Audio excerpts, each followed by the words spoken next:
கேளுங்க. அவங்க உள்ள இந்த நம்முடைய ஐபிஎன் கேட்டாதான் அதுக்கு பதில் சொல்லுவாங்க.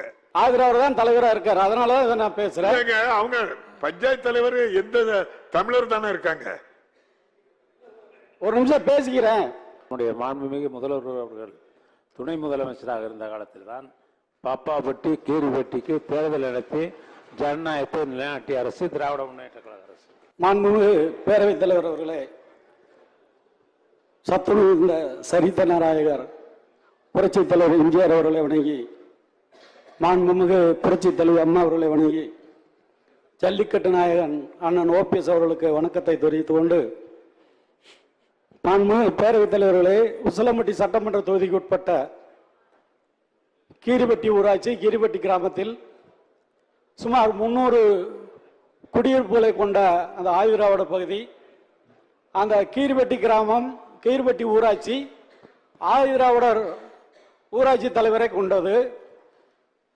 1996 அந்த கீரிப்பட்டி ஊராட்சி தனி தொகுதியாக அறிவிக்கப்பட்டு தேர்தல் அறிவிக்கப்பட்டு உள்ளாட்சி தேர்தல் அறிவிக்கப்பட்ட பொழுது அந்த பகுதி மக்கள் அந்த தேர்தலை புறக்கணித்தார்கள்.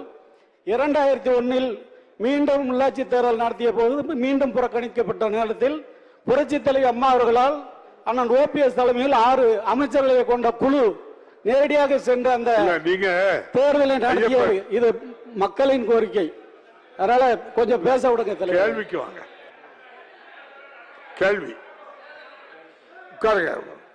அதற்கு பிறகு நடத்தப்பட்ட பிறகு ஒரு மாத காலத்தில் சாலை கேட்டீங்க. 23, 24 ஃபேவர் பிளாக் போட சொல்லியிருக்காங்க. இன்னொரு கேள்வி. இந்த இதை பேசுறேன் நான். ஆதரவர் தான் தலைவரா இருக்காரு, அதனாலதான் நான் பேசுறேன். அவங்க பஞ்சாயத்து தலைவர் எந்த தமிழர் தானே இருக்காங்க. ஒரு நிமிஷம் பேசிக்கிறேன். அது ஒரு மாத காலத்தில் தேர்தல் நடத்தின ஒரு மாத காலத்திலேயே அந்த குழு கலைக்கப்பட்டது, ராஜினாமா செய்து விட்டார்கள்.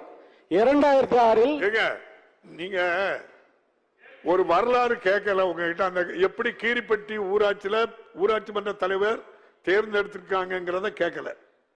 இப்போ அந்த பஞ்சாயத்துக்கு என்ன தேவைன்னு அவங்ககிட்ட சொல்லுங்க. அவங்க பஞ்சாயத்து கேளுங்க. அவங்க உள்ள இந்த நம்முடைய ஐபிஎன் கேட்டாதான் அதுக்கு பதில் சொல்லுவாங்க. இது கேட்க வேண்டியது ஆதிதிராவிட நலத்துறை, அவங்ககிட்ட மட்டும் கேளுங்க. நீங்க அதை மறந்துடுங்க. இதுவரை விட்டதா இருங்க. அடுத்த கேள்விக்கு வாங்க. மீண்டும் 2006 நடத்தப்பட்டு தொடர்ந்து தலைவர் இருக்கின்றார் அமைச்சர். ஒரு மாண்புமிகு பேரவைத் தலைவர் அவர்களே, நம்முடைய மாண்புமிகு முதல்வர் அவர்கள் துணை முதலமைச்சராக இருந்த காலத்தில் தான் பாப்பாப்பட்டி கீரிப்பட்டிக்கு தேர்தல் நடத்தி ஜனநாயகத்தை நிலைநாட்டிய அரசு திராவிட முன்னேற்ற கழக அரசு. மாண்புமிகு உறுப்பினர் கேள்வி ஐயப்பன். தொடர்ந்து ஊராட்சி தலைவர் ஆதிதிராவிட ஊராட்சி தலைவர் செயல்பட்டு வருகிறார். ஆனால் நான் கேட்கின்றது, அந்த ஏஜிஎம்டி அமைச்சர் அவர்கள் சொன்னார்கள் ஏஜிஎம்டி மூலமாக சாலை போடப்படுகின்றது. அந்த நிதி ஒதுக்கப்படவில்லை. ஏஜிஎம்டி மூலமாக வேறு பகுதிக்கு போட்டிருக்கிறார். நான் கோரிய அந்த சாலை அங்கே நிதி ஒதுக்கப்படவில்லை. மேலும் அந்த பகுதியில் தடுப்பு சுவர் அமைக்க வேண்டும். அதுபோல அந்த பகுதிக்கு பழைய இடிக்கப்பட்ட அந்த சமுதாய கூடத்தையும் கட்டித்தர வேண்டும் தங்கள் வாயிலாக கேட்டுக்கொள்ள கடமை. அமைச்சர். பாதகம் செய்பவரை கண்டால் நாம் பயங்கொள்ளலாகாது பாப்பா. மோதி மிதித்து விடு பாப்பா, அவர் முகத்தில் உமிழ்ந்து விடு பாப்பா. அண்மை செய்திகளை உடனுக்குடன் தெரிந்து கொள்ள இணைந்திருங்கள் இயம்நாடு தொலைக்காட்சியுடன்.